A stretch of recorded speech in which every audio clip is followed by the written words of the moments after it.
आप सभी को मेरा नमस्कार और महागुरु जियों को मेरा प्रणाम। तो मैं सबसे पहले बोलना चाहूंगी, मुझे हिंदी उतनी नहीं आती है, आज थोड़ी बहुत कोशिश कर रही हूँ। अगर गलती हो जाए तो आप लोग थोड़ा सा मैनेज कर लेना।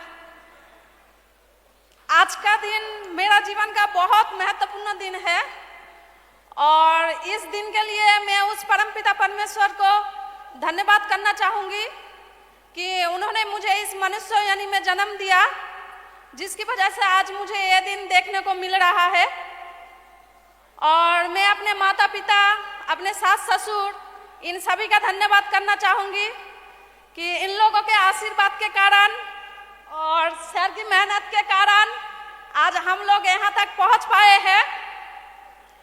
इसके बाद में यहाँ उपस्थित सभी गुरु महागुरुओं को मेरा शतकोटि प्रणाम एवं दिल की गहराई से बहुत बहुत सारा धन्यवाद कि उन्होंने हर समय मेरे पति को सही मार्ग दिखाते हुए आए हैं। तो इन्होंने जब से सेफ शॉप में काम करना चालू किए तभी से इन्होंने अपने महागुरुओं को और अपने टीम के लोगों को सबसे पहले रखा। शुरू में मुझे बहुत गुस्सा आता था कि वो मेरा कोई बात नहीं सुनते हैं और हम लोगों को कहीं पर लेकर भी नहीं जाते हैं, क्योंकि हर वक्त सिर्फ काम करते रहते हैं। तो फिर उन्होंने मुझे समझाया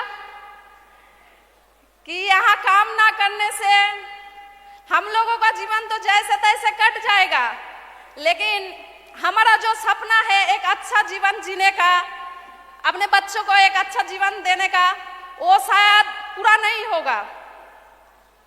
तो फिर मैंने उनका ये बात थोड़ा ठंडा दिमाग से सोचा और इनका थोड़ा बहुत साथ दिया।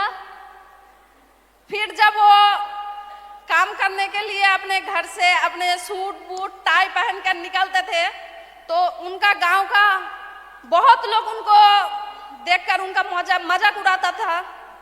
तो और घर पर भी सब कुछ ना कुछ बोलते रहते थे। तो मुझे तब बहुत बुरा लगता था, लेकिन कुछ कर नहीं सकते थे। ऐसा ही कुछ दिन चलता रहा। फिर इन्होंने एक दिन सिलीगुड़ी आने का डिसीजन लिया और हम लोगों को लेकर अपने पहले का सारा काम छोड़कर हम लोगों को लेकर सिलीगुड़ी आ गए और यहाँ आकर सिर्फ सेफ शॉप में ही काम करना चालू किए। पहले बहुत तकलीफ होती थी, क्योंकि तब उनका चेक उतना नहीं होता था।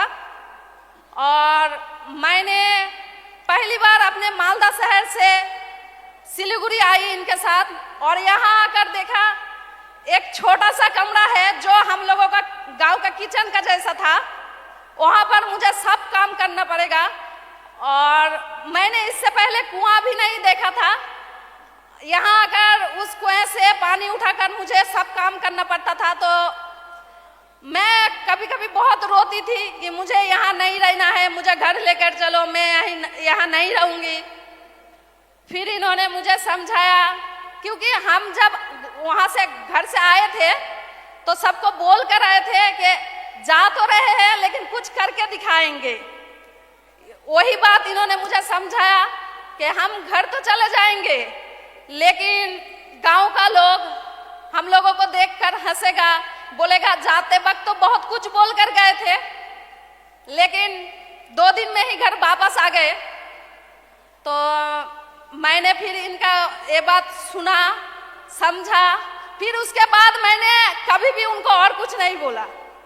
फिर इन्होंने अपना पूरा मेहनत पूरा 100% देकर अपना काम करना चालू किए।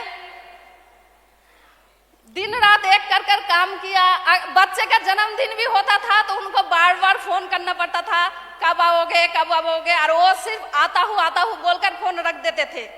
और रात के 1-2 बजे घर आते थे, तब तक बच्चा सो जाता था।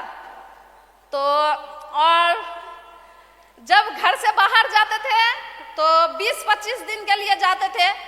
उस वक्त मुझे तकलीफ हुआ, क्योंकि मैं इससे पहले कभी भी बाहर उतनी नहीं निकलती थी, कभी राशन नहीं खरीदा था। और कौन सा चीज़ का कौन सा भाव है मुझे वो भी पता नहीं था, क्योंकि सब कुछ वो ही लेकर आते थे। लेकिन यहाँ आने के बाद ये सब कुछ मुझे ही करना पड़ता था। तब मुझे तकलीफ हुआ, लेकिन चलता है, क्योंकि उनका सपना था कि वो जब यहाँ से सिलीगुड़ी से अपना गांव जाएंगे पहली बार, तो अपने खुद के कार से ही जाएंगे। तो उसके लिए तो इतना चलता ही है।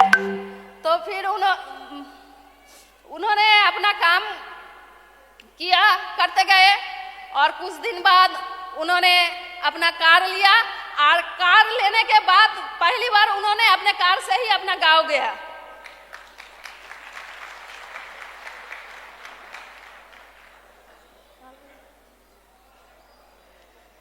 तो मैं उनको जब से देखी हूँ, मैं एक बात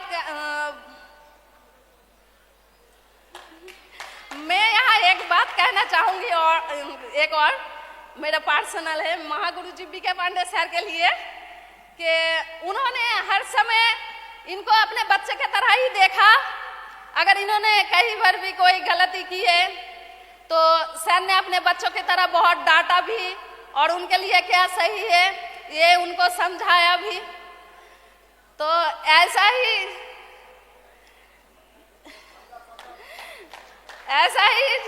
चलता रहा। ऐसे करते करते हम लोग अब थोड़ा कर अपने सपने को पूरा कर रहे हैं, और ऐसा ही माँ गुरुओं का हाथ हमारा सर पर रहेगा, ये विश्वास तो अब है, और इससे भी बड़ा बहुत कुछ कर दिखाएंगे। अब तो ये विश्वास हो ही गया है।